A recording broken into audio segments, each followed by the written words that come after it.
Just over a week to go before America elects the next president, Donald Trump supporters have been rallying in New York. That's the city where Trump made his name, but it's also a Democrat stronghold.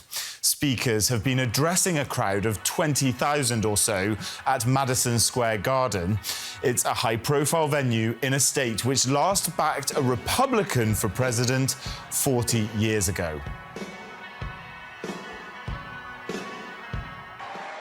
Every problem facing us can be solved, but now the fate of our nation is in your hands. Next Tuesday, you have to stand up and you have to tell Kamala Harris that you've done a terrible job, that crooked Joe Biden has done a terrible job. You've destroyed our country. We're not going to take it anymore. Kamala, you're fired. Get out. Get out. You're fired.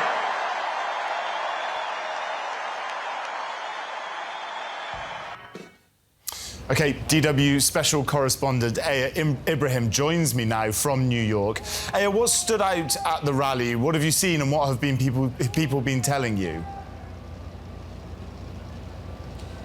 Well, we've been out on the streets all day today since the doors for this venue opened, and even early on, even before any speaker took the stage, there were large crowds lining up outside the venue waiting to get in. And in fact, at some point, the organizers had to start turning people that wanted to attend the rally back because the venue, as you said, Madison Square Garden in a Democratic stronghold, was at capacity. And that was really striking because, as you said, this is a Democratic stronghold. Registered Democrats outnumber registered Republicans here by 10 to 1.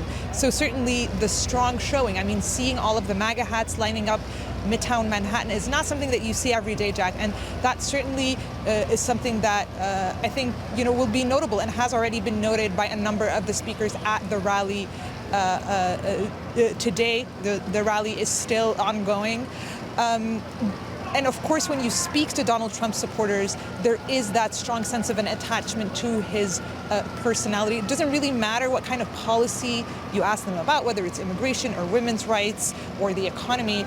They'll say they prefer him because he is the best man for the job. And that's sort of an answer that you'll keep getting again and again from Trump supporters without going too much into the details. So there's certainly that almost cult of personality, if you will, that seems to have captured his following in a very striking way, I think. What's the point of him being there at Madison Square Garden in a state where he's very unlikely to win? Is this about optics? Is this about sort of going into the heartlands of the Democrats rather than perhaps campaigning in places where he could swing the votes?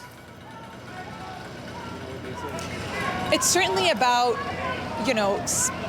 solidifying the story of Donald Trump, the legend. And that's something that we heard today at the rallies, whether it's from his sons or from Tucker Carlson, the media personality who took the stage. And they said New York is the city that, gave birth to Donald Trump. He is from here. But it's a city that had, its political elite, in their view, have rejected Donald Trump. And now he's back here in one of the most prestigious venues in the city, if not the country, to show that he is able to bring crowds to fill it. So that's the message and that's the story that the Trump campaign will be trying to tell tonight.